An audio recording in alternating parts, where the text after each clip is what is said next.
হচ্ছে, ঘুমাইতে পারতেছি না, খাইতে পারতেছি না, রাস্তায় বাইরে হলে কি স্টুডেন্ট পরিচয় দেওয়া যাবে না? What the hell! তুমি গোষ্ঠীর আন্দোলন না, এটি কোনো দলের আন্দোলন না, এটি কোনো ব্যক্তির আন্দোলন না, এটি গণমানুষের আন্দোলন। আজ সারা দেশে চলেছে মহা আন্দোলন। যাদের প্রাণহানি হয়েছে তাদের ন্যায্য বিচার দাবি ও বন্দীদের মুক্তিতে আজ সারা দেশ উত্তাল। এখান থেকে কিভাবে যাব বা সামনে কি হবে, তবে এটার বিচার আমি অবশ্যই কামনা করি। কাল যারা বন্দুকের নল দেখে ভয়ে পালাচ্ছিল, আজ তারা বন্দুকের নলের সামনে দাঁড়িয়ে আছে। ঘরে বসেও যদি গুলি খেয়ে মারা যাইতে পারে তো রাস্তায় গুলি খাই, রাস্তায় মারা যাই। এদিকে হিরো আলম মানবতার ফেরিওয়ালাদের খুঁজছেন। বন্যার টাইমে টান লিয়ে দেয় মানুষের দরবারে মহিলাতে মুড়ি খাবার লিয়ে দেয়। আজকে সেই মানবতার ফেরিওয়ালারা কই? বাংলাদেশে এমন কি হয়ে গেছে কাঠপুরে আর একটি জুল মায়ের সন্তান বুক খালি করা হয়, আমরাও তাদের বুক খালি করে দেবো।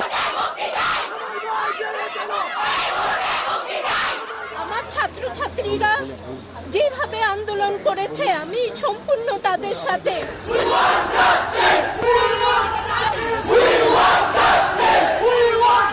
বাচ্চাদেরকে এভাবে মরতে দিব না, আর একটা গুলিও চলতে পারবে না, আর একটা গুলিও চলতে পারবে না।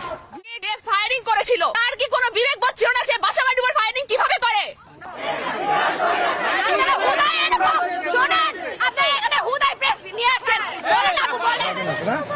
কান্নাকাটি করিস না, পারবে না, পাগল হচ্ছিস, মারবে গা তোরে।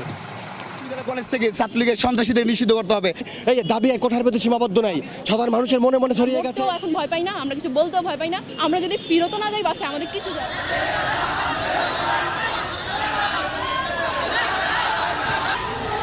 তবে জানা গেছে শনি ও রবিবার আন্দোলন আরও ভয়াবহ রূপ নিতে পারে।